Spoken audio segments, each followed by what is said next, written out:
Good morning, Corpus Christi, Coastal Bend listeners worldwide. Welcome in to another edition of the Sunday Sports Rush right here on News Talk KEYS 1440 AM and 98.7 FM. I'm your host, James Espinosa, joined alongside producer and co-host Adin Ducker.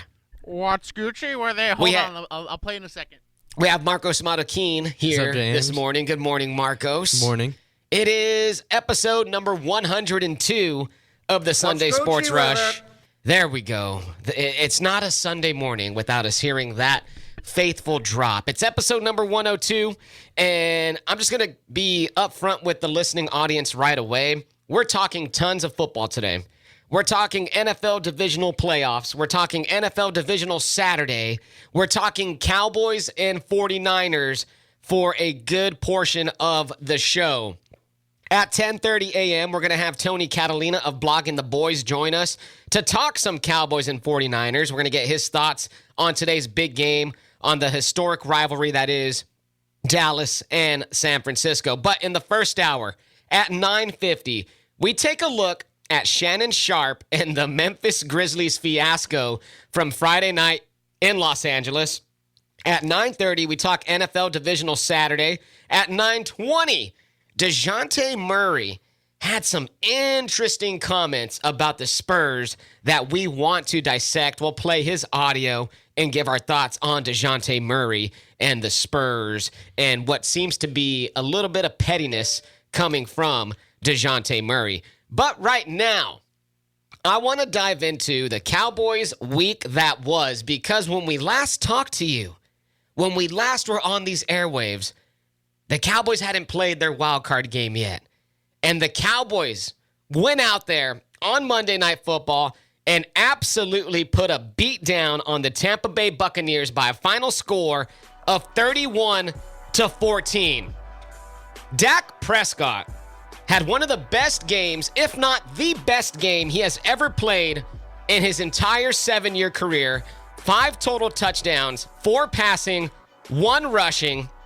Dak is the first Cowboys quarterback to throw for at least 300 yards and at least 4 touchdowns in a playoff game ever. Dak is the 5th player with 4 passing touchdowns and a rushing touchdown in a game in NFL postseason history, joining the likes of Matt Ryan, Aaron Rodgers, Peyton Manning, and Tobin Rote. Tobin Rote, the great Tobin Rote. Oh, the great Tobin Rote. We gotta, Dotson, if he's listening, we gotta ask him if he knows about the great Tobin Rote. 361-882-5397. Get your thoughts in on the text line this morning. How are you feeling about the Cowboys' chances tonight? We're gonna call this the confidence meter. I want to know your confidence levels, scale of 1 through 10. How are you feeling tonight about the Cowboys' chances against the San Francisco 49ers? I want to know. Get them in on the text line, 361-882-5397. A crazy fact, right, about what's happening right now in the playoffs is Dak Prescott is the oldest quarterback remaining in these playoffs. He's 29 years old. He's 2 years older than Mahomes, who's 27. And then everybody else is like 26, 25, 24. You have Purdy. I think Purdy's 22 or 23? Yeah, I think so. Something like that. And he's going to be the adversary to Dak Prescott and the Cowboys today. It's insane to think that Dak is the elder statesman of this quarterback group in the playoffs. Go ahead, Adin.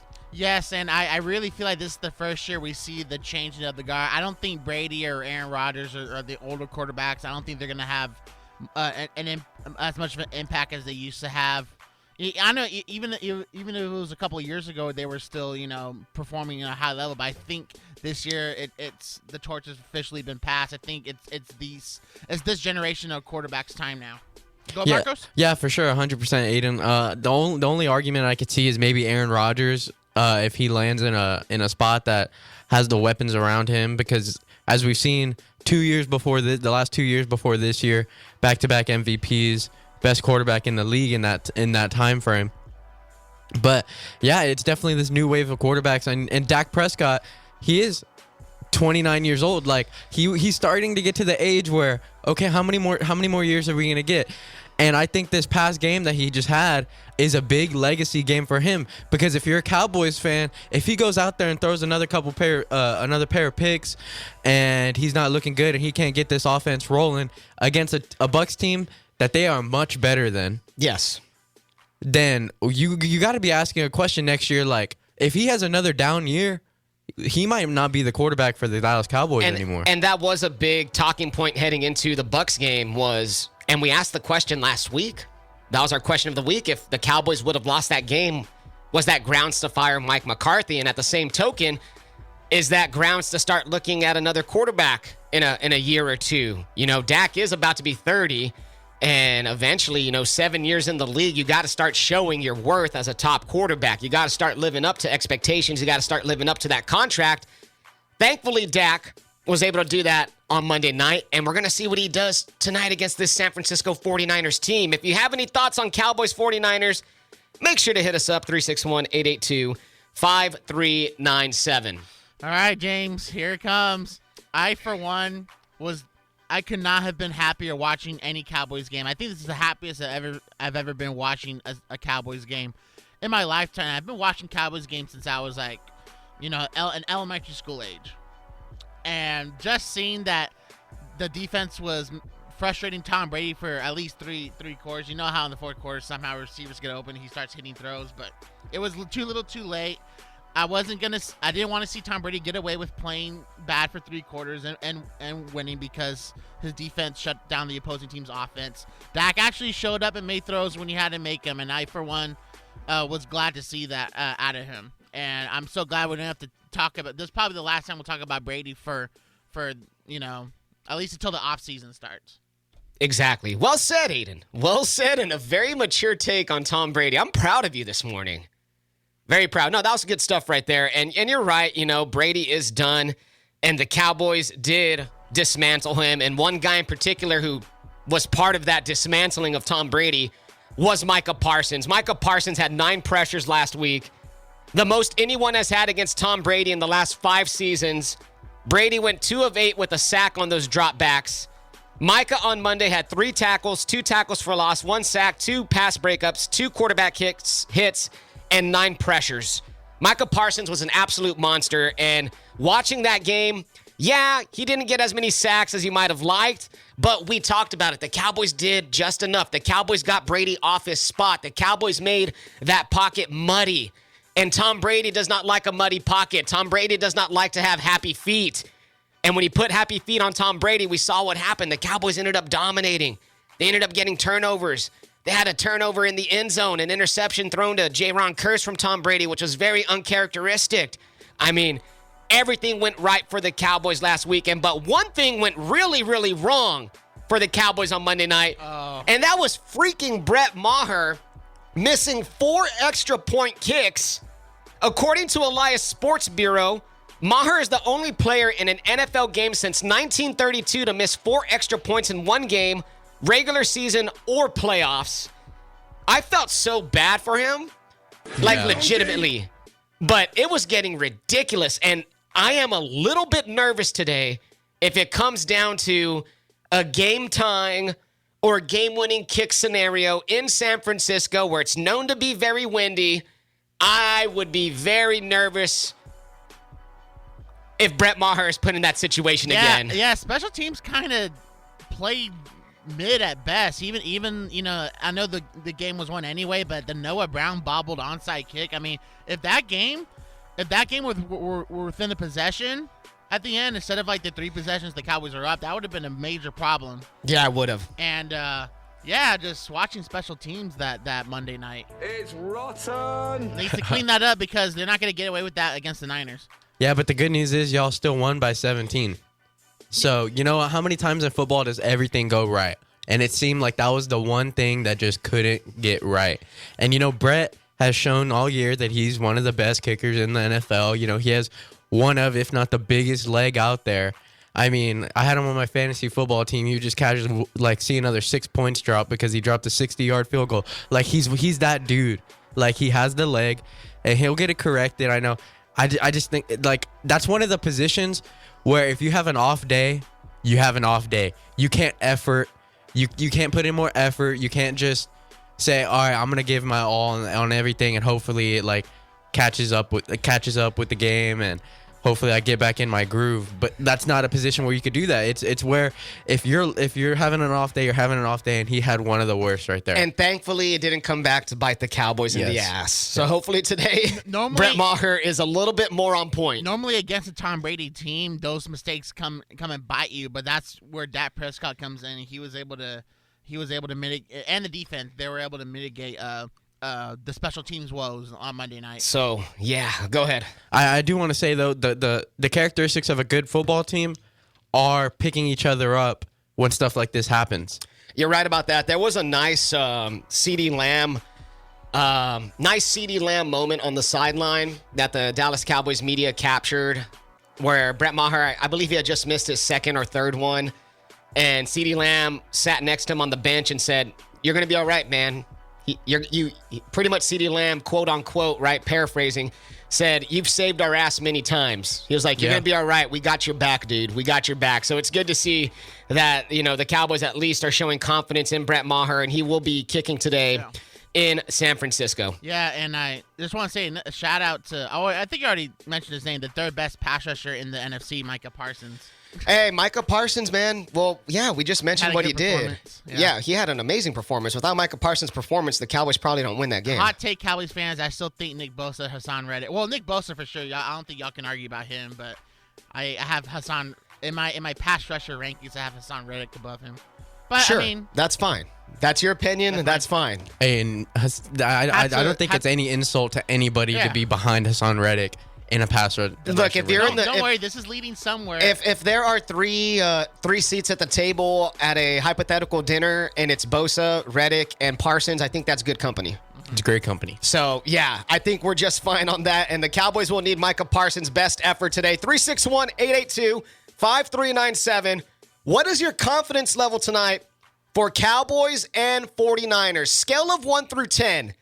Give it on the text line. Give me a reason why you're confident or you're not confident. 361-882-5397. When we come back, we'll get to your text because I see you guys jumping in right now, and I appreciate y'all so much.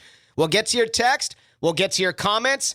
And we have a little bit of Dejounte Murray news to talk about because he is one petty son of a bish. So we're going to get to that and more coming up. Keep it locked to the Sunday Sports Rush.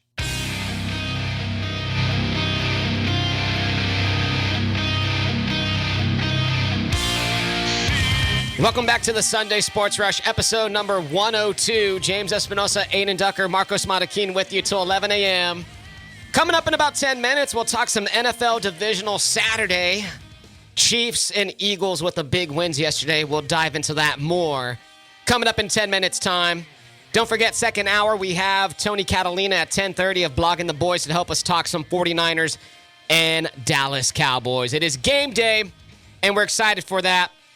Confidence meter. How do you feel today? Scale of 1 through 10. Hit us up on the text line, 361-882-5397. We have Anthony Gonzalez in here on Twitter, hitting us up at SportsRush1440. Make sure to follow our Twitter at SportsRush1440. Anthony says, Dak the eldest, while Mahomes is, quote, young, but old man with regards to playoffs.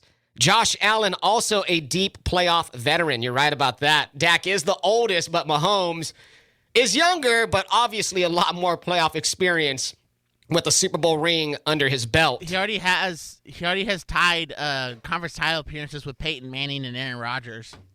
That's just insane right there. That is an insane note. Confidence meter. We got some rolling in here. I put this question on my Facebook, and we got people hopping in on the confidence meter. We have RJ in here. RJ says he's at a 6.5 confidence meter. If Dak plays the same as Tampa Bay game, we got a real shot. Also got to stop the run and make Purdy uncomfortable. I feel like he hasn't been uncomfortable or moved off his spots any games he has started so far. Fair point.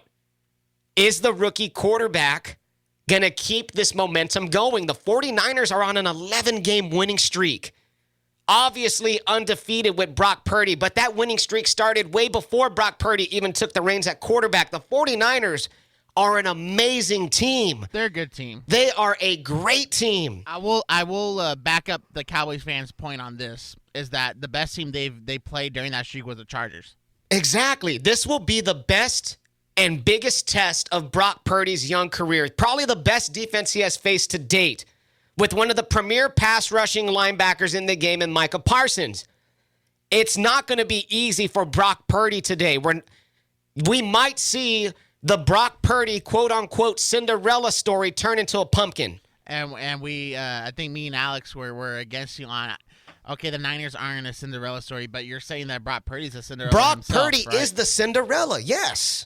Of course he is. He's Mr. Irrelevant. He's undefeated. If Brock Purdy were to take the 49ers to the Super Bowl, he'd be the first ever rookie quarterback to ever take a team to a Super Bowl. That, in my opinion, is the definition of a Cinderella story. It might not be the 49er team, but it's Brock Purdy himself who is the Cinderella story. And the Cowboys today are going to have to put a ton of pressure and make that young man uncomfortable if they want any chance to win. 361-882-5397. Get your Cowboys takes in here right now and hit us up. We're with you till 11 a.m. It's the Sunday Sports Rush. All right. Real quickly, I kind of want to switch gears real quick, and I want to talk about this Dejounte Murray situation that happened over the course of the week. So Dejounte Murray went on the All the Smoke podcast. Am I right about that? I guess. Yeah, I think so. All the Smoke podcast with Steven Jackson and Matt Barnes. Yeah, that's it. DeJounte Murray apparently did want the smoke. He apparently did want the smoke, and in this interview that he had with S-Jax and Matt Barnes, Dejounte Murray kind of went in on the San Antonio Spurs. And to me, it sounded like he was being a little bit petty. Now, we do have a couple of clips of audio here. I want to play the clip where Dejounte Murray's talking about mind games. It's about a minute long, so I want you to sit back and listen to this listening audience and guys in here. We'll play this clip, and then we'll react to Dejounte Murray. If he sounded petty, if he sounded spiteful against the San Antonio Spurs, here it is. They bring in a point guard from Argentina that's close with Manu, playing in front of me. And I'm behind Tony, Patty, but they playing these mind games. They trying to see if they could break me, not knowing you can't break me. They want you to break yourself. They want you to break yourself. You get what I'm saying? Man, bro, this is too much, bro. I'm like, what did they put me through, bro? I don't understand. I start hearing your name. Steve Jack went through a lot of BS. Obviously, we know you. I know you cold, so you ain't got to tell me you cold. Come on, bro. People don't realize, bro. I went through so much there. Like, I was there 6 years. You feel what I'm saying? Like, It don't seem like he was there that long either. it doesn't. I feel like, really like, and they know I feel this way. I feel like they really like, they drafted me, but they feel like the stuff that was going around the air of me coming from the hood and da-da-da-da, that I was gonna make it in entourage, 30 people. Yeah. Smoking, drinking, in articles about fighting, just ruining their reputation and what they stand for as a Spurs. You know, I think that's what they thought, but they never said that. There we go. Dejounte Murray. Marcos wants the first crack at this one. Was Dejounte being petty, or was he right about the Spurs? He was, excuse me, he was so wrong about so many things in that. And you could kind of tell that Dejounte in this, at least in this interview, is being the guy that's like trying to get everyone in the room to agree with him. You know what I mean?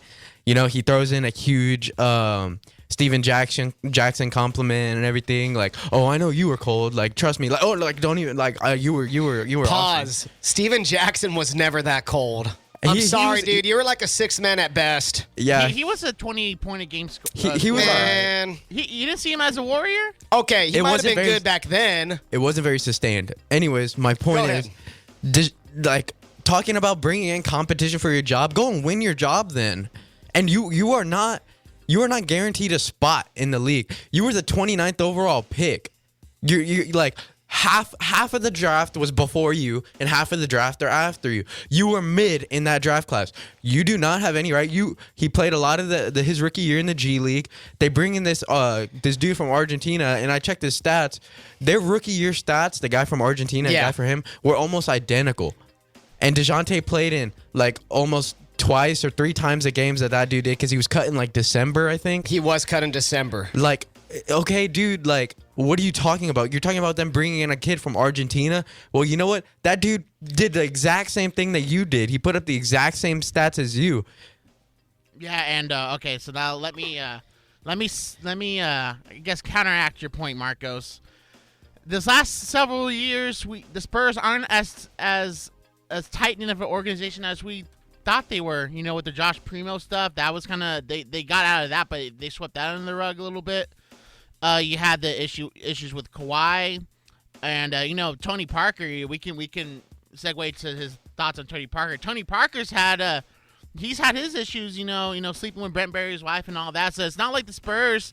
They're a great organization when it comes to what they've done in the past in terms of winning and culture and whatnot. But you know, there's like little chinks in that armor that I don't think the Spurs are this high and mighty organization. Well, I think whenever you've had so much sustained success, every little thing gets out, and that Tony Parker thing was a decade ago, and that's the biggest thing that's ever come out of this franchise, player scandal wise. And DeJounte talking about he's playing behind Tony and Patty. Those are guys that they won championships with. They won a championship. They won 4 championships with Tony, a championship with Patty. They made multiple finals runs. You are not guaranteed a spot in this league. It's extremely petty from DeJounte. So there's my take, and we're about to get to break here in a second. And y'all guys, I agree with both of y'all to an extent. Y'all both have great points. I think that Dejounte Murray was being a little punk bitch because he was out here just complaining that he had to sit behind Tony. Yeah, you dumbass. It's Tony freaking Parker. You're the 29th overall pick. Complaining that the Spurs were worried about my entourage? Yeah, dude, because you did that. You were in fights. You were smoking weed. You were drinking underage. You were hanging out with dudes who didn't have your best interest. No S that the Spurs were worried about you. They weren't picking on you. They were doing their due diligence. Dejounte Murray, you dumb bastard. Damn, SB rant. I'm sorry, but Dejounte Murray sounds like a little petulant, petty-ass child. Now on this, what's he doing with the Hawks? The Hawks ain't doing nothing. Now on this, I lean with y'all. Mostly, I think, I'm sorry, but if the Spurs thought, or if anybody thought that Dejounte Murray was going to get the keys to the franchise, I'm so happy they traded his dumb ass away. We have 20 seconds, but Dejounte Murray got the starting job because Tony Parker blew out his groin, I think, in that playoff series against the Rockets. So there we go. There we go. Our thoughts on DeJounte. More NFL coming up. Let's get to it. Sunday Sports Rush. Keep it right here.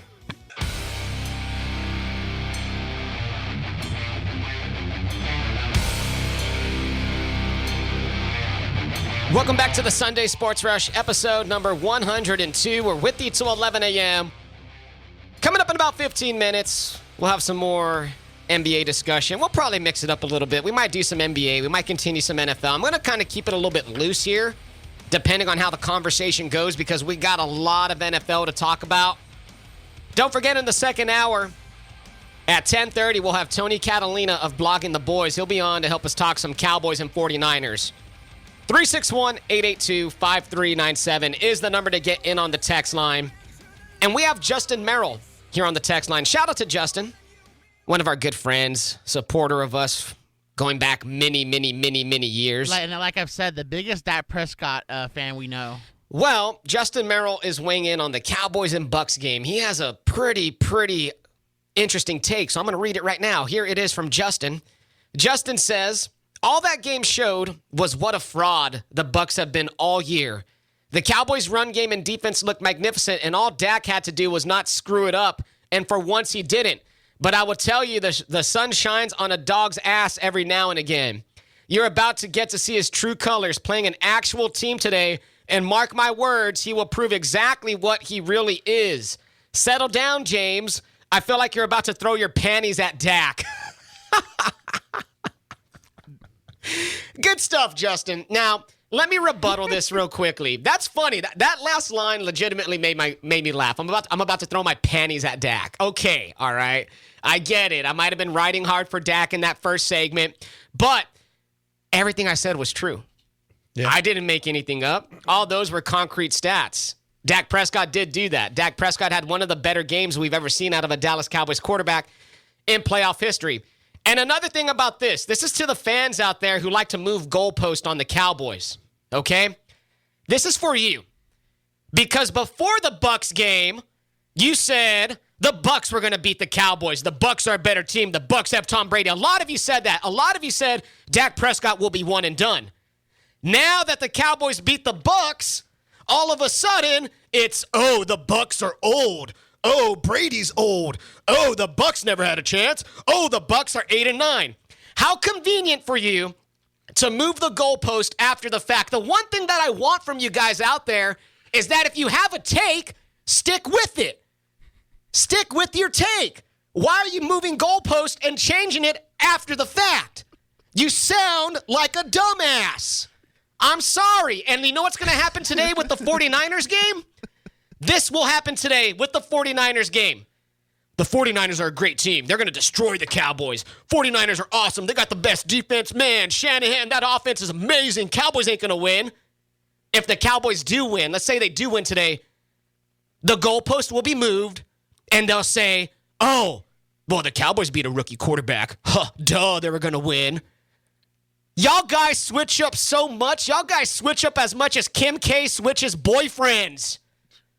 Sorry, Pete. That's how pathetic it is. Keep moving goalpost out there because y'all sound like dumbasses. Pete's doing fine. And that's my rant on that. 361-882-5397. Give me your thoughts on the Cowboys game tonight. And guess what, listeners? If y'all like SB rants, as I coined that term, remember?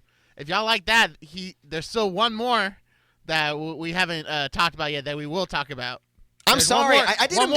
One more's coming. I didn't mean to go off like that, but I just hate seeing people who change it up. No, I mean, you're right. And I hate to, diss our listeners because I know and I'm not talking to anybody specifically. I'm just talking in general. The people who switch it up post after the fact. Yeah, I mean, I feel like Cowboys fans are the worst at it, and I'm sorry because I know there's tons of you listening out there right now. But I feel like they are probably one of the worst fan bases that do this. They're like, oh, the Cowboys are winning the Super Bowl this year. The Cowboys are winning it all. I mean, and then, you know what? Hey, let's try to get a playoff win. Let's try to get one playoff win. One step at a time. I mean, there are logical Cowboys fans out there. Yeah, I know. They need to see it to believe it. I'm one of those that needs to see it to believe it. But I'm not going to be one of these fans who is going to switch up on you. Yeah. You know what I mean? And act like a fake fan and cheer for Dak Prescott when he makes all these touchdowns. And then the next day after that, crap all over Dak Prescott because you don't like him. If you don't like Dak, don't cheer for the Cowboys. Don't be cheering on his touchdowns and being all happy and then the next day make a post about how Dak ain't it. I'm sorry. Just stop. It looks dumb. Man, Justin. And there's receipts out there. I'm not talking to Justin. I'm talking to a lot of people out there. I'm talking just in general because there is a big sect of this fan base that does that crap. And you know what? To get back on the 49ers-Cowboys game, I was looking at the games in the break just to double check what I was thinking. And they had a 4-game span where they played the Saints, who's on the verge of being a playoff team, the Dolphins of a playoff team, the Bucs a playoff team, the Seahawks a playoff team. In that 4-game stretch, they had a plus 65 point differential. Damn. This is a team. They're a great team. They've been 11-1 since Christian McCaffrey has joined, and they're on an 11-game winning streak. The only game that they lost was his first game whenever he only had 6-7 carries. We got JC in here on the text line 361-882-5397. He said James speaking truth, fire emoji. Thank you, JC. I appreciate that. All right, where were we at? The 49ers. Yes, 49ers, Cowboys. We're supposed to talk about yesterday's game. Give us your thoughts on 49ers, Cowboys. How about this? We're going to make these next two segments NFL. screw the NBA right now. Yeah, that's right. I was telling James. I was like, you're gonna have 2 NBA segments today. Screw the NBA right now. We already talked Dejounte Murray. Dejounte. I mean, we're homeless Spurs, so we gotta talk the Dejounte Murray comments. Obviously. So here we go. Let's go ahead, and I see you guys in here on the text line. I'm gonna get to y'all soon. The phone line was ringing. I barely saw it, but they dropped. Well, so, call in again. If you want to call in, call in again. If you want to get in on this discussion, bring it. 361-882-5397. So yesterday, the Chiefs escaped with a win, 27-20 over the Jaguars. Pretty interesting game. Patrick Mahomes got hurt late in the first quarter, hobbled around, finished. Well, no, he didn't finish out the half. He got taken out. And Chad Henne came in. 98-yard touchdown drive? Yes, a 98-yard touchdown drive, Marcos. And that was the longest touchdown drive in Chiefs postseason history. Insane. So Chad Henne comes in. He rights the ship. Mahomes goes back in there. But Mahomes didn't look 100% right to me, guys. Mahomes still looked hobbled. And as of this morning, there's still questions if Mahomes will be able to get back for the AFC title game. And that's going to be huge depending on who wins. Obviously, Bengals or Bills today. That's going to be a big test for Patrick Mahomes. If he does, depending on what happens with the injury. Now, Trevor Lawrence yesterday, under pressure a lot, got hit a few times, 1 touchdown, 1 interception, 217 yards. But it did come down to, there was a moment late in the fourth quarter where the Jags were down by 10, and they had it in the red zone, and then Agnew fumbled it away. Chiefs recover, and essentially then the Chiefs end up winning. So, thoughts on the Chiefs win yesterday, Marcos? I mean, to me, it looked like the Chiefs were just always in control of that game, and it seemed like the Jags had to scrape and claw and go all out, 100% effort, which I feel like they did. They were there. I think they showed a lot as a young team, and I think Doug Peterson had those boys as ready as they possibly could have been. Yeah, I agree. And it wasn't enough against this Chiefs team who before this game and before Patrick Mahomes got hurt was probably, I think they were a lot of people's Super Bowl favorites. Still, I think they were. And they have probably the best offense in the league, and I don't think the Jags ever really had a legitimate shot to stop that offense. Adin, your thoughts on Jags, Chiefs? We saw this game yesterday. Adin did come over. I barbecued it up just a little bit. Grub, but, I actually call this game almost to a T. I had the Chiefs winning 28-21, the score ended up being very similar to that. I think the Jags were going to show up and play tough, but, man, I feel like, when the Chiefs needed to score and make plays, they were just the better team in the end. The fumble by Agnew, even though he had that big kickoff return in the first half, that was the game right there. That took away all momentum at the end. Give credit to Trevor Lawrence. He had his miscues in the first half, but he was balling out in the second half, and the future's bright for this Jags team. I feel like they're going to take over that AFC South for the next several seasons. I think so too, and they're going to be a perennial playoff team from here on out. And like what I mentioned in previous shows, I said that the Jags will be one of the scarier teams in these playoffs, and they had a couple of miscues yesterday, and they just weren't able to take advantage of the fact when Mahomes went out. I didn't really see them play with that hammer. You know what I mean? Like, oh, Mahomes is out. I smell blood. Let's go after them right now with Chad Henne. And then you have to give credit to Chad Henne as well, because he was able to move the ball downfield. Give credit to Andy Reid and Eric Bieniemy. Travis Kelce. And Travis Kelce was huge. He's going to, when all said that, it's going to be him and Gronk. He just set the NFL record for most receptions in a playoff game by a tight end. Yeah. And I think, honestly, a huge amount of credit goes out to Chad Henne in this. If he goes out there and they go 3 and out and they have to punt from their own end zone, this is a different ball game. You're right. And one of my biggest takeaways, though, to pivot a little bit, is Trevor Lawrence is a dog. Do you see that? He had a 3rd and long where pocket collapse, he scramble drill, what are we going to do? He goes out there and he runs and he lowers his shoulder for the first down. That boy is a dog. He went out there and fought the whole game, and he showed me a lot. And real quick before we move on, give credit to the Chiefs defense for limiting the Jaguars. They were making plays whenever Patrick Mahomes was very gimpy. And then Mahomes, just that touchdown drive to kind of put the Chiefs ahead by 10 points. That throw, he had to make a little hop and just a dart to who caught the touchdown, I believe. Was it Tony Robbins or I have to look at that. Juju? But either way, Mahomes made a play when they needed to make it, and he had one to Marcus Valdez-Scantling. Yeah, it was MVS. Valdez-Scantling, yeah. Yep. The Chiefs are going to be around in the AFC title and hunt it is their 5th consecutive AFC championship appearance. They kind of took that torch from the Patriots. So there we go. Team, man. That wraps up. That's going to wrap up this segment. When we come back, we'll talk Eagles, Giants. We'll get into Bills and Bengals. And I'm going to get to your takes because I got George, I got Ryan waiting. And Fred. Who's on the phone, but I'll give his take next segment. We got your takes coming, guys. Stick tight. You're listening to the Sunday Sports Rush.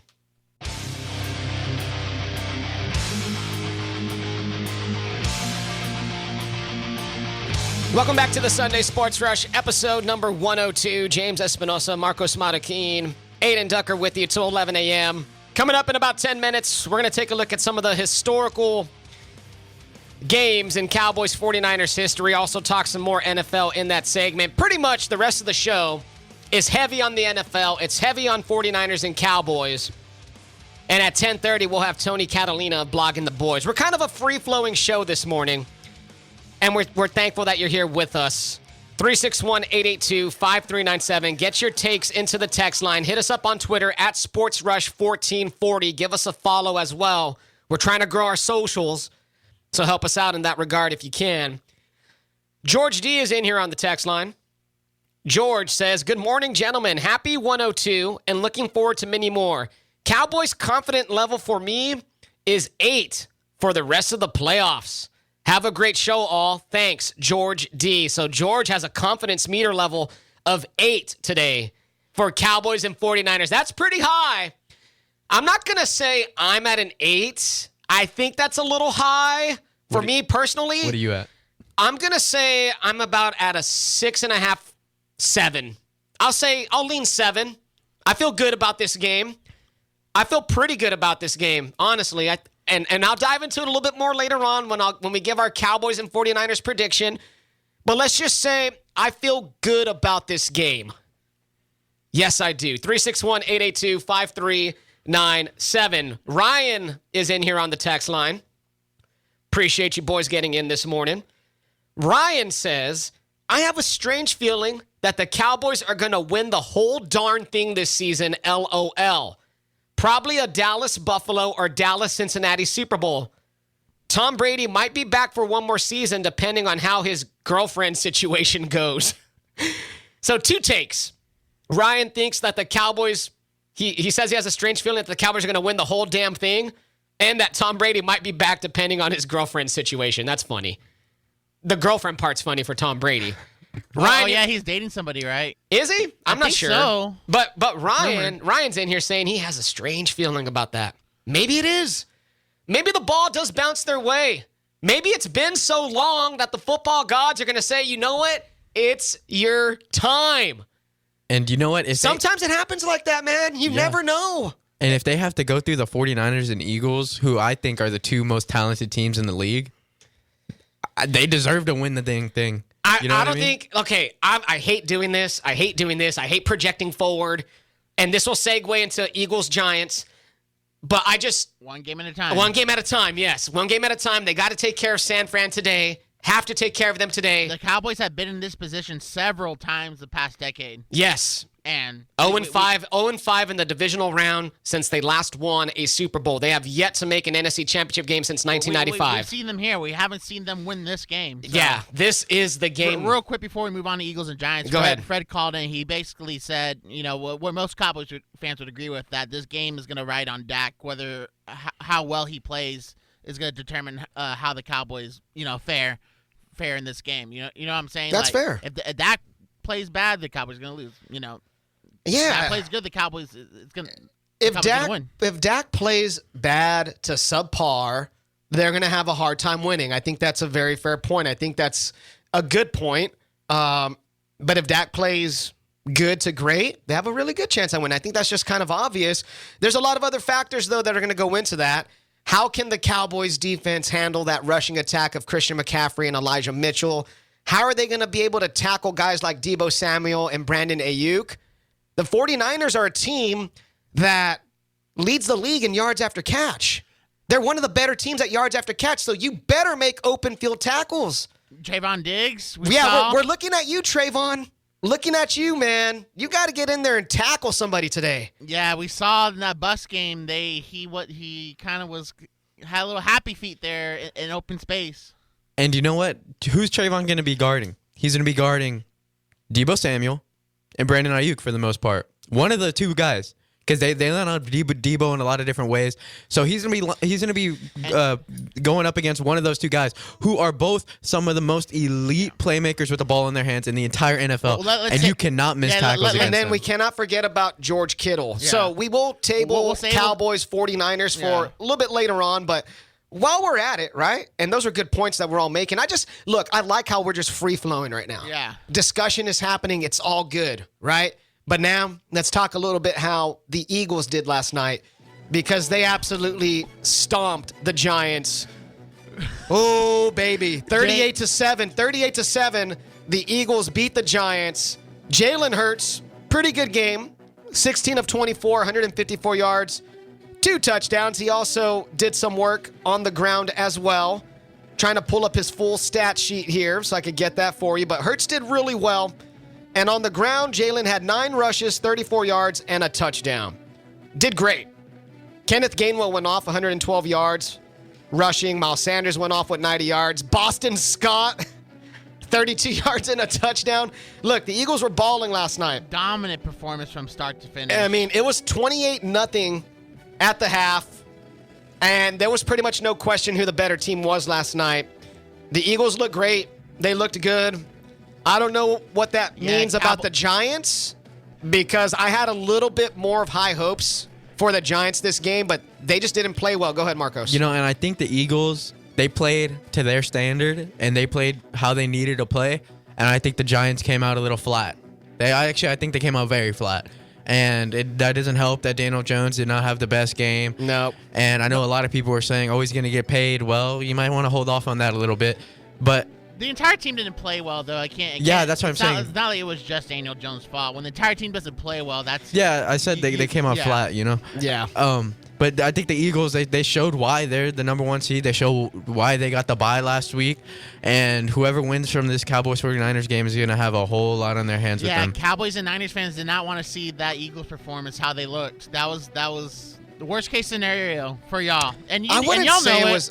I wouldn't say it was worst case scenario. With how well they played and how well they looked. I was hopeful that the Giants would win, but they didn't. And I wouldn't say that's worst case scenario. I would say if you're a logical Cowboys fan out there, you know how good the Eagles are already.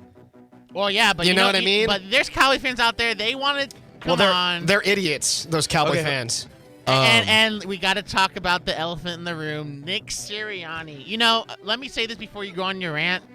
Nick Sirianni, and I'll read this tweet from Zach Berman. Nick Sirianni has spawned memes that have made references that have gone viral, but that shouldn't obscure the truth. To borrow his expression, he knows what the F he's doing. His coaching is superb. His teams are ready, schematically, situationally, physically, and emotionally. That's fine. He's a good coach. He's just a goofy ass on the sidelines. I think, like Nick Sirianni is a WWE character. Nick Sirianni is the guy at the bar who has one too many drinks, starts a fight, and then his bros have to bail him out. Nick Sirianni is hold me back guy. He's a fake ass. He's a fake tough guy, and he's a great coach. Don't get me wrong, but his sideline antics to me, I don't know. But he embolds Philly. That's Philly fine, and Philly's full of a bunch of bozos, so he fits right in. That's great. He's Philly scum. He fits right in that city. That's perfect. I liked it personally. I wish we had. I mean, Harbaugh. Early Harbaugh used to be like that, and I respect that. So there we go. Nick Sirianni's a clown. Go ahead, Marcos. I think one of my biggest takeaways from this game is Saquon Barkley, 9 carries. Yeah. 9 carries for 61 yards. He averaged 6.8 yards per carry. But I think, why are you not feeding him the ball more? He had one big run, but the rest of the runs he was. They got down. They got down 28 or 14-0, 21. They abandoned the run. When you're down only 2 touchdowns in the first quarter, you play your football game and you play how you play. You play your style, your team football, and you don't give up on a 2-score game. No, you don't. I think he has to get more than 9 carries. And Brian Dable last night, Brian Dable, yes, Adin, you're right, had a cowardly punt. What was the situation? I can't even remember the situation. So it was early, very early in the fourth quarter, probably like 14 or 13 minutes left, and near midfield, 4th and 6, down 3 touchdowns. You convert the 4th, score a quick touchdown from there.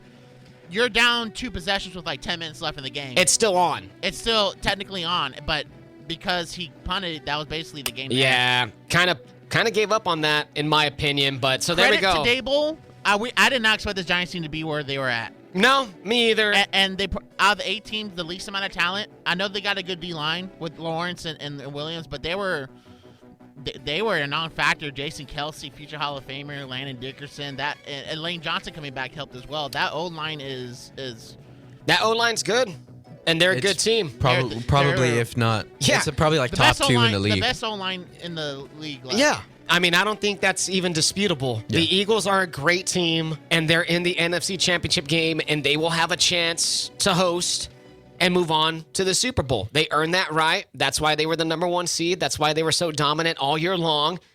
Nobody should be surprised at what they saw last night. And if you're a Cowboys fan who was hopeful the Giants would win, well, I was right with you because I wanted the Cowboys to have a chance to potentially host the NFC Championship game, but it's not going to be. If the Cowboys beat San Francisco today, they will have to go to Philadelphia. If San Francisco beats the Cowboys today, they will have to go to Philadelphia. All roads go through Philly for the NFC Championship. And last night, the Eagles showed their worth. All right, 361-882-5397. What is your confidence meter for Cowboys and 49ers? How do you feel about this game? Scale of 1 through 10, give me your confidence meter. Give me a prediction for Cowboys and 49ers. We'll get to you after the break. Coming up next, we're going to talk Bengals and Bills. They throw it down today at 2 o'clock. We'll preview that. We'll give our predictions. We'll also hit some more NFL headlines, talk some more Cowboys and 49ers. Keep it locked. Hour 2 of the Sunday Sports Rush is coming up on News Talk KEYS 1440 AM and 98.7 FM Corpus Christi.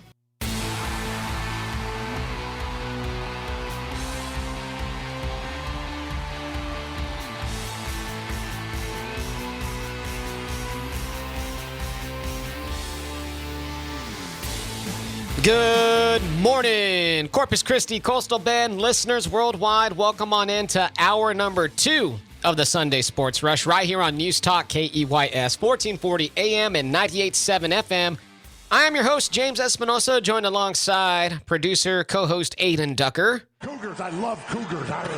Marcos Marroquin is in the building with us. What's up, James? We're here till 11 a.m., packed second hour. We're going to start diving into more 49ers and Cowboys discussion at 10:30 a.m. We'll have Tony Catalina of Blogging the Boys. He'll join us on the 1440 Keys hotline. He'll give us his takes on everything 49ers and Cowboys. It's a big game today.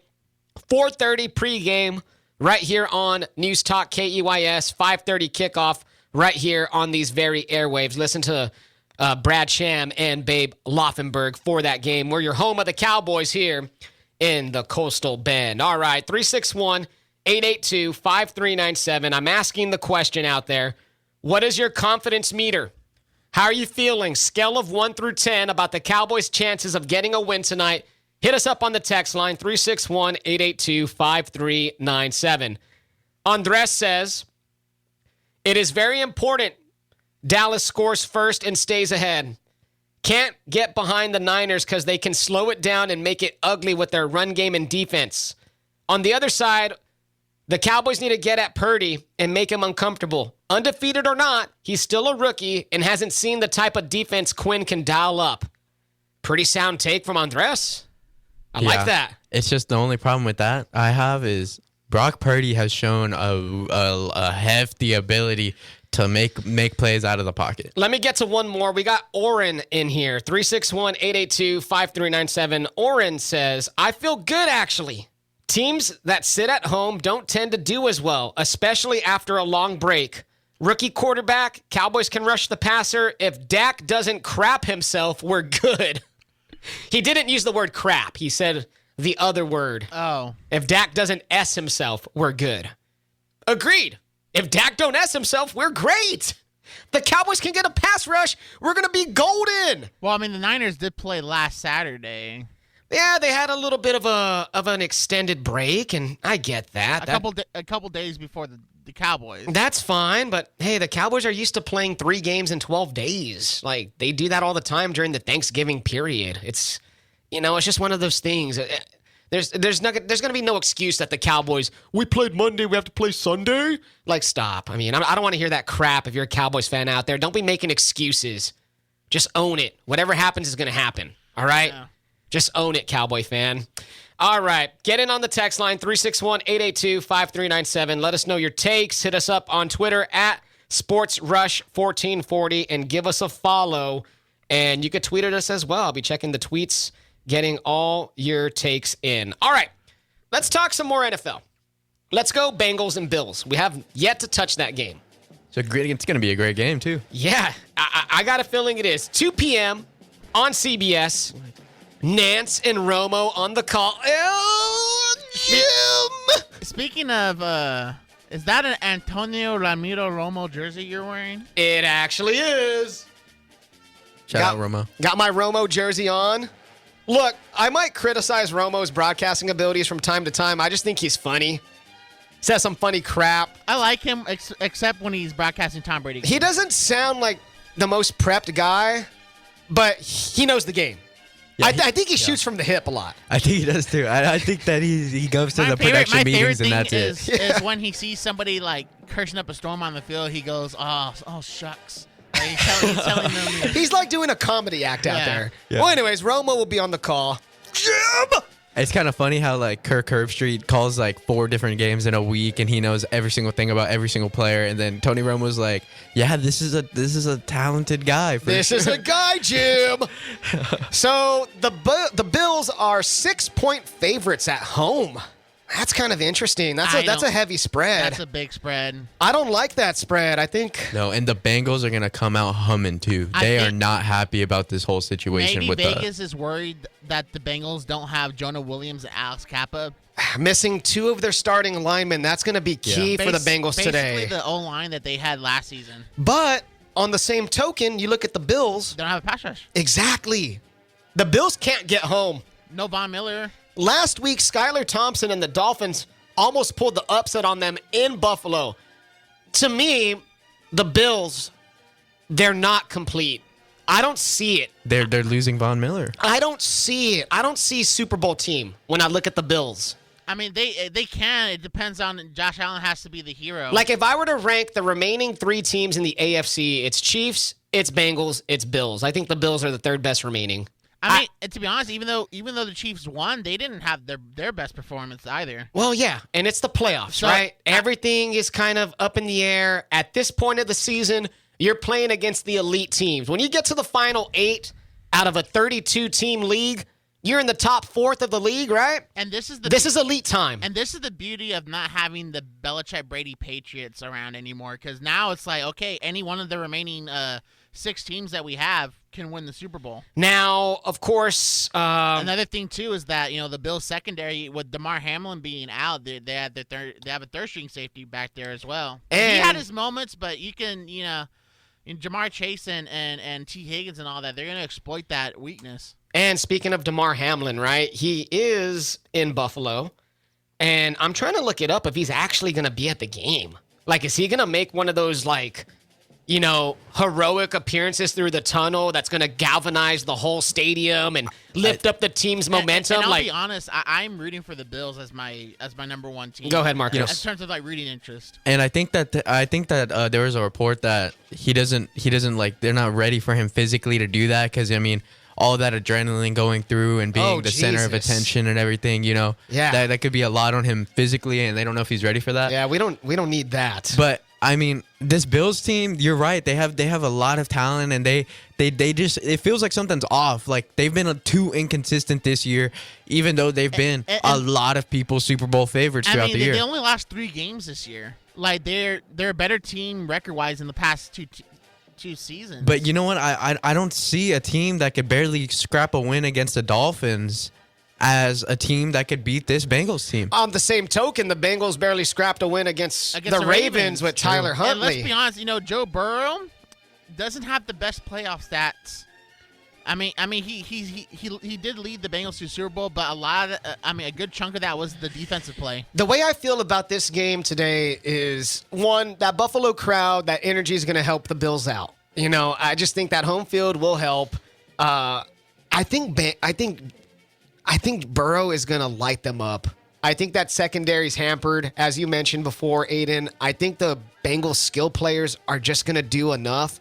And I think Burrow's going to have a good game now. Light them up. I mean, the Bengals light them up, as in he's going to throw for like 300 yards. But the Bengals haven't scored 30 in the playoffs yet. Well, yeah, they've only played one game. No. But even last year. Oh, well. This ain't last year. No, but I'm saying, do you think they're going to you think Burrow's going to light it up? I think they wake up today. I think this is going to be a shootout either way. I don't see much of a running game from either team, unless Joe Mixon has one of his 200-yard, 4-touchdown games again. And to be honest, I like Burrow and the Bengals. If they win, I'm not going to be hurt by it, but the fallout after what happened with the DeMar Hamlin and them being mad about a coin toss when all they had to do was just beat the Ravens.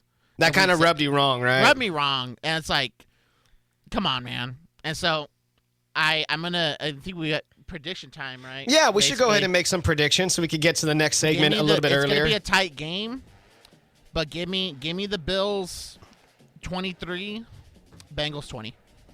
Bills 23. I think Bengals 20 for Adin. I think both defenses are it's gonna be kind of a slug out. Both sides of the ball and both teams are gonna make plays here and there. But okay, I'm gonna go next on this one, and Marcos, you'll get the last word. I think like I said, I'm riding high on the Bengals right now. For some reason, the Bills just don't give me confidence. I just see Josh Allen making a little bit too many mistakes, which he has done. Interceptions and fumbles. A lot of people don't like to point out that Josh Allen ain't that great with the ball, at least protecting it from time to time. Give me the Bengals by a final score of 30-24. Bengals 30, Bills 24. Close game, Bengals win. Marcos. I'm running like everything through my head, and it's just so hard. I think that this game's going to be an absolute shootout where it's going to be Joe Burrow, Josh Allen, and let's see which defense can kind of just give enough of a push back against these young, amazing quarterbacks that are going to run the league for a very long time.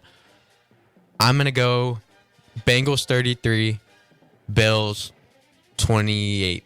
So Bengals 33. No, Bills 31. Give me Bills 31. Give him a field goal. 33-31. There we go. So that's like a scoregami score. Hey, scoregami, baby. So myself and Marcos are going Bengals, and Adin is going Bills. What do you think's going to happen today? 361-882-5397. Hit us up on the text line. Hit us up on Twitter at SportsRush1440. Let's go ahead and end this segment now, so that way we have some extra time to talk Cowboys and 49ers and give our thoughts and our predictions on the game. Get them in here, 361-882-5397. Who wins tonight, Cowboys or 49ers? Hit us up on the text line. When we come back, we break it down. Keep it here. You're listening to the Sunday Sports Rush.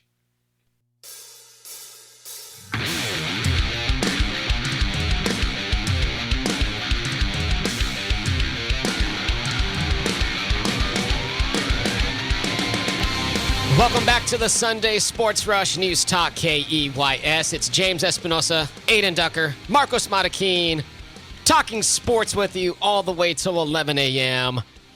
Coming up in about 15 minutes, we'll have Tony Catalina of Blogging the Boys join us. He's going to give us his takes on 49ers and Cowboys. We are getting you ready. We're getting you primed up for tonight's NFC Divisional matchup in San Francisco.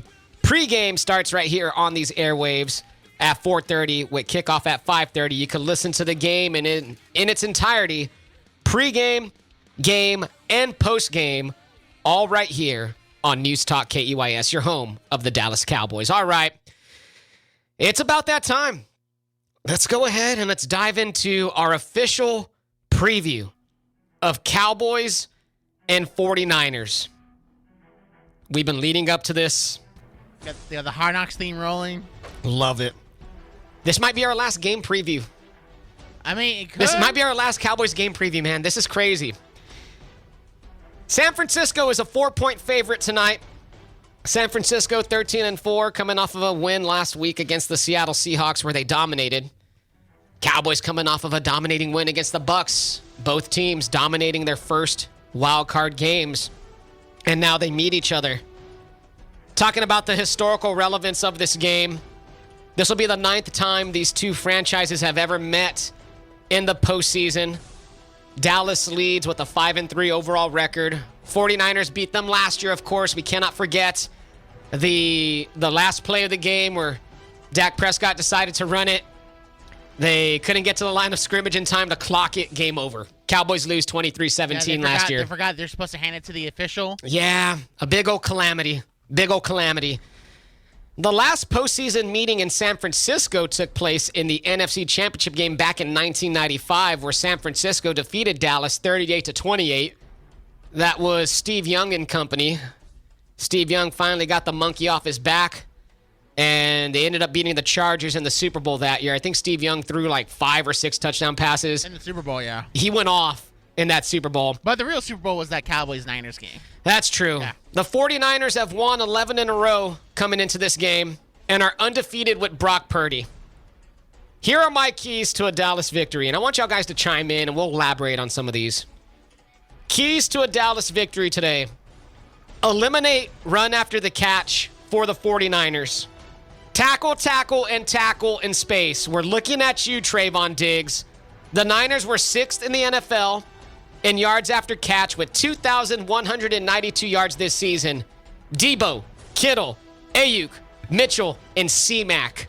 My God. They have so many playmakers, The dude. athletes on that team, like you said, Adin, the playmakers on that team, scary. And don't forget the best offensive lineman in football in Trent Williams. One of the best of all time. Man, that's going to be a battle. Even they have the best fullback whenever they're using the run game more, Kyle Juszczyk.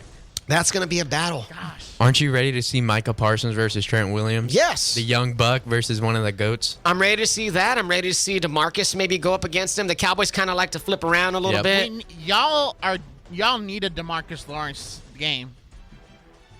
Y'all need that. Your best players need to be your best players today. We know Micah's going to show up. You know what I mean? The best players for Dallas need to be the best today. We need Dak. We need CD. We need Pollard. We need Lawrence. We need Diggs. We need Micah. Even Leighton Vander Esch, who's improved as the season has gone on. You need Curse. Those guys need to be the best today. We need everything from them. Go ahead, Marcos. And to counter that point, I think that one of the biggest factors of a championship team are whenever your stars are having off days, the supporting cast steps up. That's across every sport. Yes. Whenever your stars are having off days, the supporting cast needs to step up, and that builds championship teams. But you know what? I don't think that's enough today. I don't think the supporting cast of the Cowboys can beat this 49ers team. More keys to a Cowboys victory. Confuse and punish the rookie quarterback Brock Purdy. The Cowboys lead the NFL in pressures. They're first in takeaways with 33. They're plus 10 turnover differential, which is second in the NFL. Dallas is third in the NFL in sacks with 54. Dan Quinn, pressure, Brock Purdy. I want to see a similar game plan to what they did to Tom Brady. Because Brock Purdy's going to try and check down low, check down, hit his guys underneath, get some yards after catch, pressure his ass up the middle. Brock Purdy has Force him to get happy feet. Yeah, but Brock Purdy has that mobility, though. Well, that's why one of the keys to the game, pressure him, throw him off his marks. Keep him in the pocket. Keep him in the pocket if you can. Yeah. Make him beat you. Don't get him out on the run. That's where he's dangerous. Keep him in the pocket. Give him happy feet. He's like a diet Mahomes, a very diet Mahomes. Another key to victory for Dallas. Tyler Smith and Tyron Smith versus Nick Bosa. Bosa leads the league in sacks with 19 and a half, has 19 tackles for loss, 48 quarterback hits, and 56 pressures.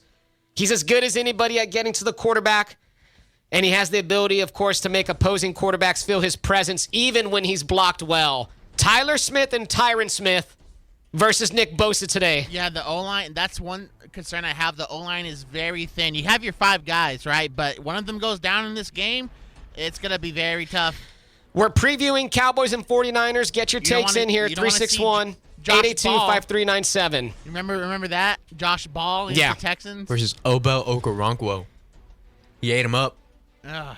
Oh, yeah. I remember that. That wasn't good. That's a bad look. Yeah, but when we talk about the Texans, when they pick Bryce Young or C.J. Stroud, one of those two. But But still, it's relevant. We cannot. The Cowboys cannot be out-physicaled by the 49ers. Their offensive line and defensive front, one of the most physical bunches in the league. We saw it last year in the wild card round where they just physically dominated Dallas on both sides of the ball and essentially punked Dallas and bully balled them to death. And even then, like, the Cowboys still had a chance to win that game late. And it was honestly Jimmy G that was holding them back that game that prevented them from going away. Now, there's no Jimmy G. It's Brock Purdy, and he's been playing well. Can Dallas protect its passer and affect their passer? Can they run the ball enough to keep the 49ers honest and slow them down? This might go a long way to determine who wins this game if you're Dallas. You got to be as physical or, if possible, more physical than the 49ers. I think the biggest key for this Dallas team is creating turnovers on defense. I think Trayvon Diggs needs to have an interception. Win the turnover battle. Because I do not think that they could have an even turnover differential or anything like that. Because if you let Kyle Shanahan run his offense, they're going to get points on the board. And they're going to eat up the clock, and that defense is going to do what it needs to do to just hold up a fort, Just keep the offense off, keep the Dallas offense from doing enough to get back in the game. And you cannot let that offense do what it does. You have to create turnovers. Trayvon Diggs needs to have the game of his career for y'all to move on. This team is the best team that you will see all season. Even then, I'll move back to the Niners defense. They got Nick Bosa, where he's been a game wrecker. Tyler Smith and Tyron Smith, they have to hold up. They just have to. They got a lot of good players there. Fred Go Warner, ahead. all-pro middle linebacker, and then in the back end, that Hufanga has been a star for them this year, and it's just. But the thing is, you need more than just the Smiths. You need your entire offensive line. You need Dak to identify his protection early on in the game clock. You have to just be a unit on the offensive line because D'Amico Ryans does an amazing job moving around his defensive linemen. They even have guys like Charles Omenihu, who was like a bum on the Texans, which is saying a lot, and he's using him amazingly. You have an amazing linebacker core led by Fred Warner, who's probably the best in the league. You can't mess around with that. The one spot that I feel is the weakness to the 49ers defense is their corners. Yes. Yeah, they have a tendency to play over aggressive. The penalties, they're solid, but they can be beat. They can be beat, and that's going to be key for Dallas. Attack those corners. Wars, right? CeeDee Lamb, T.Y. Hilton, Michael Gallup, Dalton Schultz. It's going to be a big matchup for the 49ers. It's not going to be easy for them with the weapons the Cowboys have as well. You got to think about that. Don't leave points on the board, or don't leave points off the board. Brett Maher cannot miss any kicks today. You cannot miss any kicks today, Brett Maher. We need you to be perfect. The Cowboys can't afford to get into the red zone and settle for field goals. You get into the red zone, you need to get 6 against this Niners team.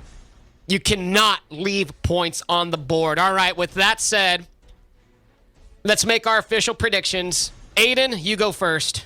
Cowboys, Niners, who wins? Give me a score. I kind of want Marcos to go first on the. Do you have a prediction ready? Because I still got to think about the. I have an idea. I think it's going to be more low scoring. Go ahead, Marcos. I think I'm going to go 24-20 Niners. All right, Marcos is going Niners. Adin, go ahead.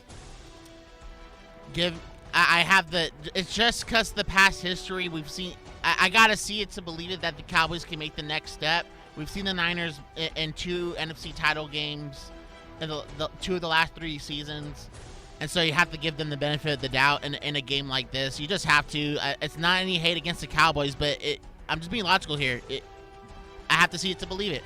And I think the Cowboys are going to play competitive. They're not going to play as well as they did against the Bucs. But give me the Niners 23. Give me the Cowboys 20.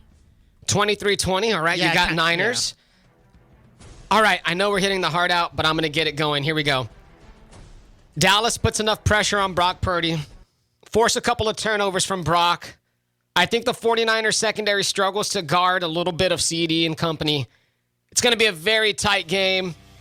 Brett Maher, game-winning field goal. Dallas wins 27-24. We all have it very close. I think it's going to be a low score. I think Dallas wins. If it's a blowout on either side, I'll be very surprised. Same here. And that's going to wrap up our preview.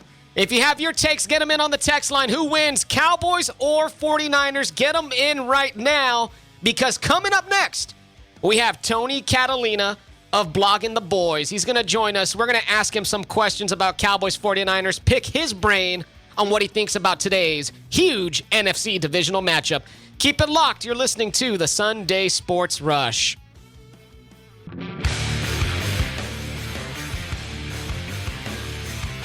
Welcome back to the Sunday Sports Rush, episode number 102. James Espinosa, Adin Ducker, Marcos Marroquin with you till 11 a.m. All right. Had to take a deep breath right there. You're stressed, bro. Are you sure you're still at a 7 confidence? I'm not stressed. Bro, you're Maybe. Going through it. Maybe. It's been a great show so far. We appreciate all you guys getting in this morning on the text line. Thank you so much. It is Cowboys. It is 49ers. It is NFC Divisional Round. It's going down at 5:30, and there's no better guy to talk to than Tony Catalina of Blogging the Boys. Good morning, Tony. Good morning, guys. How you doing? Feeling good, man. Going to be completely honest with you. I'm starting to get that pit in my stomach where it's game day and you're just ready for kickoff. You know what I mean? It's like I want it here already, but at the same time, I kind of want to live in this moment where, anything's up in the air. Do you kind of get my drift where I'm going here? It's just one of those feelings like, it's that nervous energy. Are you feeling that? Yeah, you're absolutely right. I mean, this is a privilege. I mean, to get to this feeling, this anxiety, the Cowboys had to earn it. To get to this moment, there's only 8 people playing this weekend, and we're lucky enough to be one of them, so you got to kind of take it all in and enjoy it. Man, I for real, man. And it's starting to hit me now as, we're talking to you and thank you for being on this morning, by the way. And, everybody here in our listenership in Corpus Christi and around the coastal bend of Texas has been, chiming in with their takes, their confidence levels. A lot of Cowboys fans this morning, Tony, have a pretty good confidence level. A lot of our fan base, our listenership is saying they feel they're at a 7 out of 10. They're at an 8 out of 10. They're at a 6 out of 10. And to me, I'm right there with them. What's your confidence level going into this game? I think that's fair. I think that's a good number. I think last week really helped people. I mean, the contrast between Week 18 against the Commanders to last week and how they played against Tampa Bay, it really gave a good boost of confidence for Cowboys Nation. Because we know when we see a team and they've played like that before a few times, a handful of times, they can beat anybody if they come out like that. So it's one of those things we're trying to stack that together and have a couple of good games here to kind of get to the end result. But I'm right there with them. I think this team is good. It's a quality football team, and they should be able to move forward. We're with Tony Catalina of Blogging the Boys. Tony, Dak Prescott last week, probably, in my opinion, played, if not the best game of his career or one of the best games of his career. What was it with Dak last week that you saw that told you, man, this guy just looks like he's ready to turn up to another level?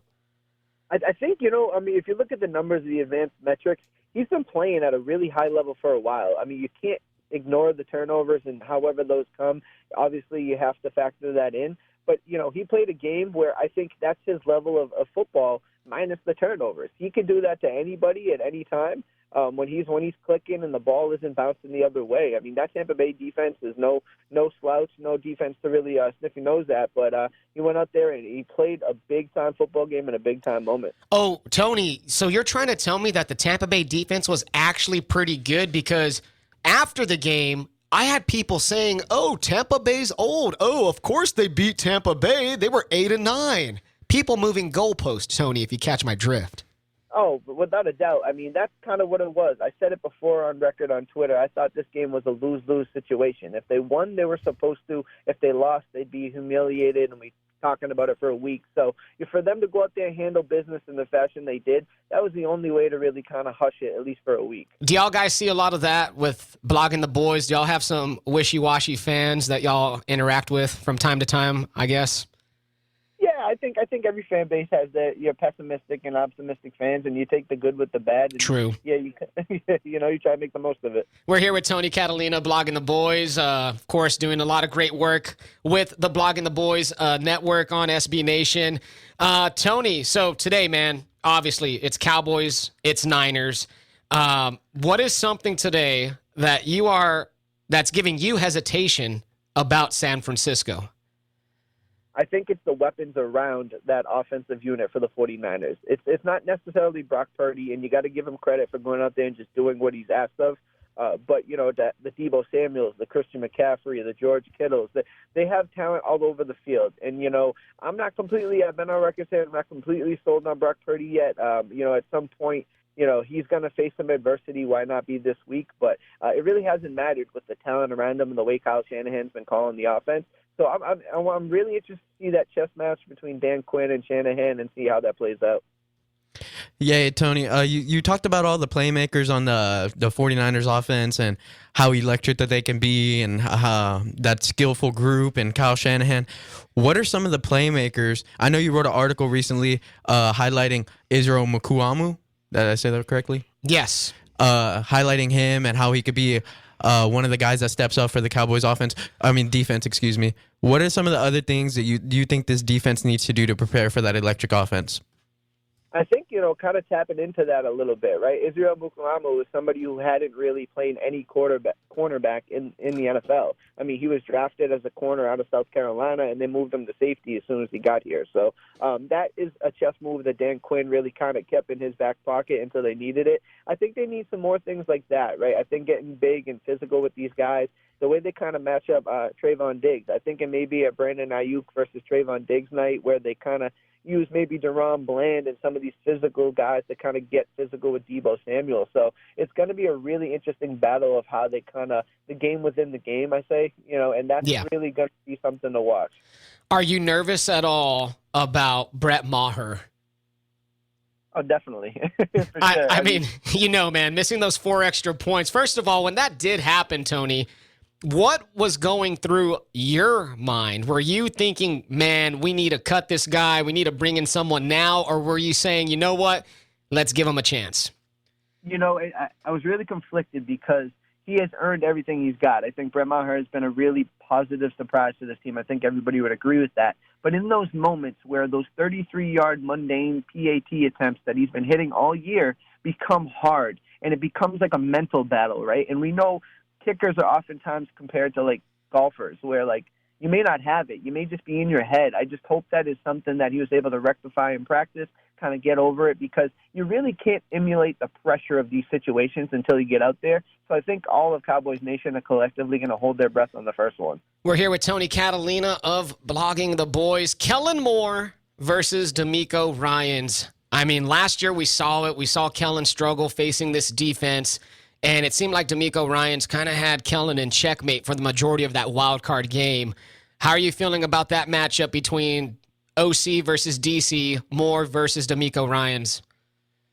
I think Kellen Moore showed out last week. I think the mix of Dak Prescott's play and the way Kellen Moore is able to do some different things and some unique packages really showing out, and he's going to have more of that this week. I think the fact that last year went the way it did is a positive for the Cowboys because they understand what didn't work. They're able to kind of, use this year's version to get better and kind of move forward like that. But at the same time, protection was an issue last year. I know Kellen Moore had his struggles, but a lot of it was personnel. The Cowboys couldn't block their pass rush. There were issues there. So, this is a different season, a different team, and you wonder if Kellen Moore has something up his sleeve. Any hesitations today with the way the Cowboys are going to line up with their offensive line?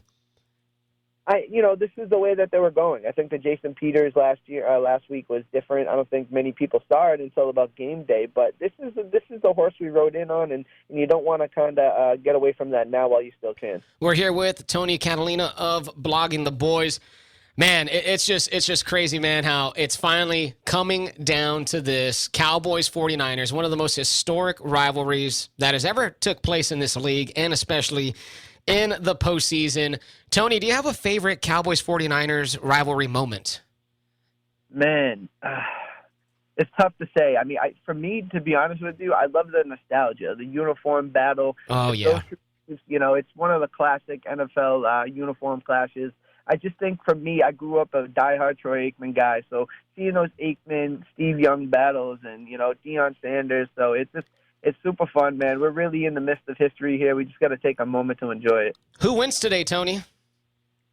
I got the Cowboys winning 23-16. I think they channeled last week's little energy. I think the Cowboys know that they're a good football team, and they're going to show the rest of the world as well. There we go, Tony Catalina. Tony, one more real quickly, and then we're going to let you go, my guy. Nick Sirianni. What's up with this guy, Tony? I saw you tweet about him last night. I know you saw my tweet about him last night. What's up with Nick? What's going? Is he a WWE character? That's what it is. I don't want to talk about his football coaching because he's doing a good job. Yeah, he's a great coach. Great coach. Don't get me wrong. Great coach. Yeah. But, man, I feel like he's a lot of show. Yeah, he's definitely playing into that WWE, supervillain character. And to be honest with you, it plays right into that city, that fake tough guy attitude. So he's great for that program, great for that city. But I think 31 other fan bases kind of laugh at it, and that's kind of where I stand with it. Yeah, I feel you. I feel you on that one. I just had to ask you, man, because I saw your tweet, and I was like, you know what? Tony's coming on tomorrow. Gotta ask him his thoughts about this. Adin, did you have something back there? No, I just want to add to that. I feel like Sirianni, he's the perfect brash Philly guy that's easy to hate in terms of a Cowboys fan, from a Cowboys fan perspective and whatnot. Andy Reid, he was a likable guy. Even Doug Peterson, he was likable. He's the perfect guy to just get underneath y'all's skin. And I, for one, as an outsider that's not a Cowboys fan nor an Eagles fan, I love it. Yeah, I'm pretty sure it's good fodder for everybody out there. So, all righty, Tony. Well, we're going to let you go, my guy. Enjoy the rest of the day.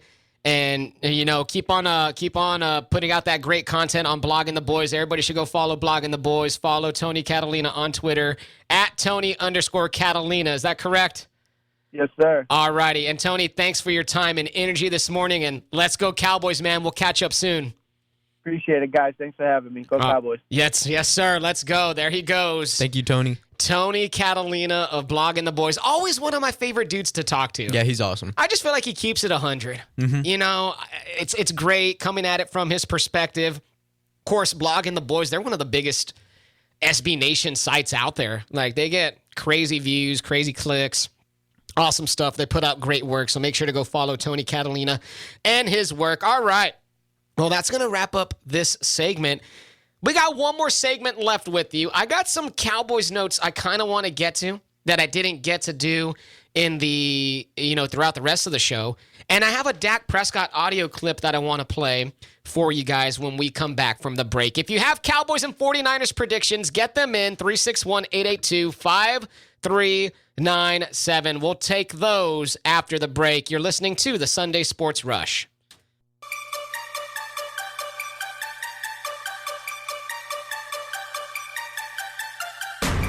Welcome back to the Sunday Sports Rush News Talk KEYS. Are you pumped? I'm pumped, baby. It's James Espinosa. It's Adin Ducker. It's Marcos Marroquin. One more segment left with you this morning. We've been getting you ready for Cowboys and 49ers. NFC Divisional Round, the last game of the divisional weekend. 4:30 pregame going down right here on News Talk KEYS with 5:30 kickoff. And don't forget, after the conclusion of the game, 1440 Keys, 98.7 FM, we will have the Cowboys postgame show as well. So wall-to-wall coverage of Cowboys and 49ers today right here on your home of the Dallas Cowboys in the Coastal Bend. All right, we just had Tony on. Tony Catalina, Blogging the Boys, great job. And he mentioned something that I want to kind of expound upon real quickly. I was telling Tony how I feel a little bit of that nervous energy. And then Tony said, pressure is a privilege. It's a privilege to be in this situation. It is a privilege.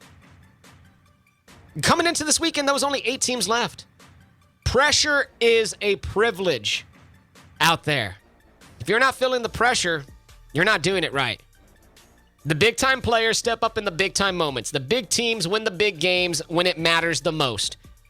The coaches in these situations come up with the game plans when it matters the most. People step up when pressure is on. Pressure makes diamonds or bust pipes. That age-old adage. And yes, it's going down today between the Cowboys and 49ers. 361-882-5397. Got some predictions rolling in. Got some confidence meters rolling in. Michael is in here. Michael says it's going to be a good game. I got the Cowboys winning 31-14. Wow. I don't see that. That's a big take. Are they putting out the punter out there instead of Brock Purdy? That's a big take, and if that happens, Michael, I'll be the happiest man alive. We will shout you out. We will have you on the show if that happens, Michael. They're putting out one-leg Trey Lance out there. If that's going to happen. Jeez, we got Cool Williams in here. I like that name. Cool Williams says, when Dallas's offense and defense is clicking like it was last week, Dallas can beat anybody. Also, we got more weapons on offense than San Fran. Nice. They're going to have to respect us as well. That's a hot take. That is a hot take. I think San Fran has more weapons on All right. offense. Israel's in here. Israel says, I don't know who wins, but I do think the winner will be in the Super Bowl between Cowboys and 49ers. I'm not going to say that after how the Eagles played against the Giants. Interesting. We got Cowboys fans in here. They're already feeling they're feeling it. I'm telling you, Cowboys fan, every time y'all are at y'all's highest point in terms of confidence with this team, you know what happens. We got Ricky in here. He's actually a 49ers fan. Ricky says, it should be a close game. I trust the 49ers coaches to put Purdy in the best position to be successful. That's Ricky, 49ers fan. 361-882-5397. Get your final takes in here on the 1440 Keys text line. Marcos, I know you had a crazy stat that you looked up during the break. Did you still have that? Yes, I do. The Cowboys have had 11 straight playoff appearances without reaching a conference championship game. I'm telling you, sometimes the sports gods will shine on you. Adin, can you turn that one down just a little bit? They'll shine on you. Maybe it is the Cowboys' time. Maybe it is their time to actually do something, to win, to make an NFC championship game. Sometimes sports works in a weird way like that. It's been 26, 27 years since they've been to a conference title game. And I feel damn good about today, guys. And you know what? Today we have the top 2 teams in the Cowboys and 49ers that are leading the league in turnover differential. The 49ers have a plus 13 point turnover differential, and the Cowboys have a plus 10.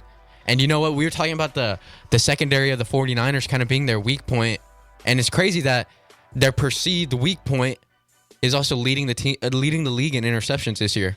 Like Adin, I think brought that up. They're a very aggressive secondary that's going to take chances. They're going to jump some balls. They're going to go for some interceptions, but they're also susceptible. I think it starts with Dak Prescott identifying pressure pre-snap, adjusting his protection. Yeah. Because if they get in his face, I could see him throwing a little wobbler. It's happened out before. there, and this aggressive secondary is going to take advantage of it. We got Jim from Wisconsin in here on the text line, 361-882-5397. Shout out to Jim for getting in with his take. Jim says, Dallas, San Francisco have met 8 times in the playoffs, with the winner going to the Super Bowl 6 of those times. That is a nice stat right there, Jim. Yes. Winner today, of course, will make it to the NFC Championship game and travel to Philadelphia. Some more little quick hits right here before the show concludes. Adin brought up a point that Dallas is coming off of a short week. They played on Monday. San Francisco played on Saturday. San Francisco has an extra day and a half of rest. Cowboys don't. Is that a problem for Dallas? Well, not this year. Because in 2022, when the Cowboys are on short weeks, the Cowboys are 4-0. 4-0 when they have shorter rest than their opponent. Take that for what it's worth. With the win today, the Cowboys would tie New England for the most playoff wins in NFL history with 37. Wow. That is a historic mark. Cowboys playing San Francisco today for the 9th time. That's actually tied with the LA Rams for the most playoff games against a single opponent in Cowboys history. Interesting. So here we go. 361-882-5397. People are wondering how the Cowboys have done against good teams this year. The Cowboys can't beat good teams. The Cowboys struggle against teams that are good.